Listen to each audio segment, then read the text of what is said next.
Hey guys, welcome back to another video. My name is Chris, and today I checked out this new Netflix movie called The Whole Truth. So this movie is directed by Wisit Sasanatieng. I'm pretty sure I pronounced that wrong, and I apologize for that. Not a name I'm familiar with, but that's because this movie is from Thailand, which is pretty cool. So the movie is about a hole, like a glory hole.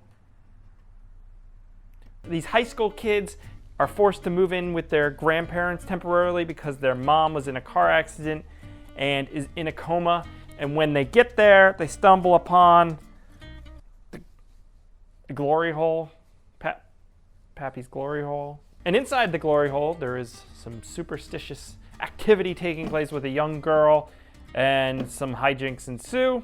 So first off, I did this movie a major disservice because I watched it with dubs. I can't actually say whether this movie is effectively scary or tense. I lean towards it's not, but because I watched it with the dubs, it was hard to take almost everything seriously or, take the scares seriously because the dubbing is just really bad. But the dubbing isn't going to solve a lot of the issues with this movie, I don't think, because the major issues are this thing is just kind of a mess with its story. It is just ridiculous. By the end, it is twisted and turned so much that it's just silly, but there's still some positives about this thing. So it looks pretty good. The color grade is nice.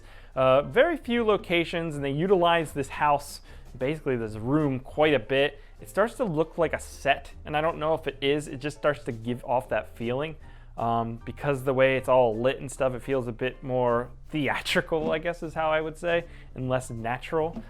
But it's shot nice. There's some good lens choices occasionally, give you like this reverse look out of the hole.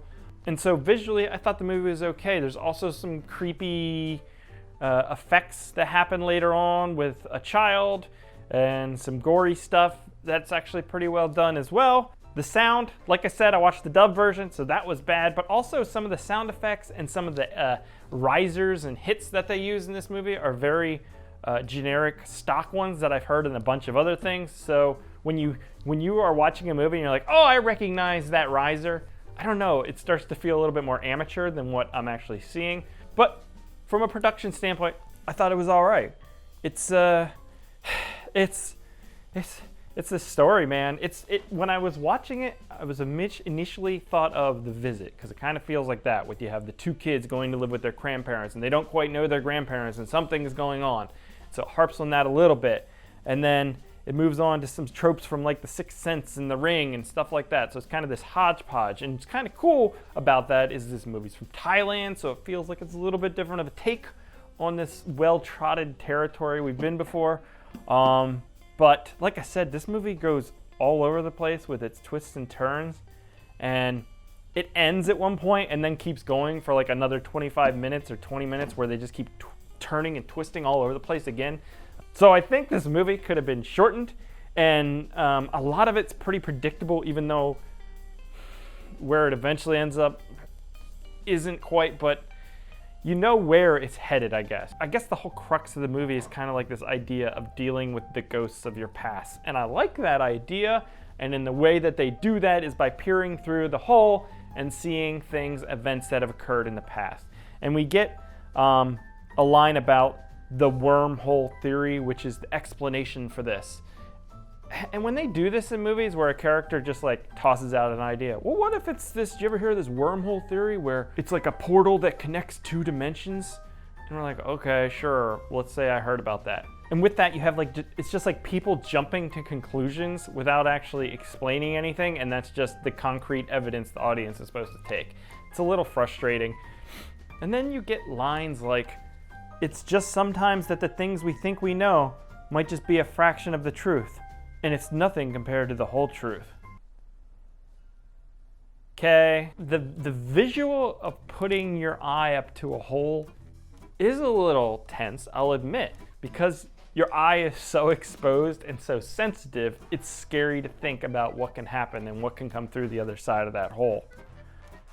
Grandpa's glory hole.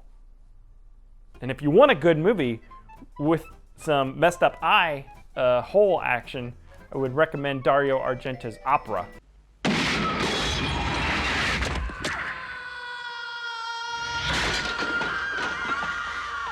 So this is kind of a miss for me. There are some positives with the production values and stuff like that, but overall, pretty, I don't know, silly movie.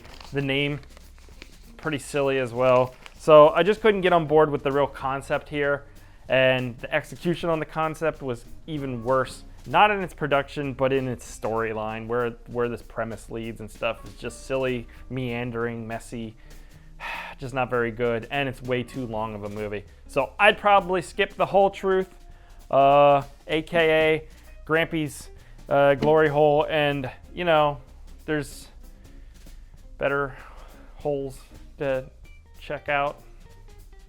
Anyways, that's gonna do it, guys. If you've seen the movie, let me know what you think. If you got any recommendations, leave them in the comments. I will check you here next time. Check you here next. Check it out. Whatever. I don't care anymore.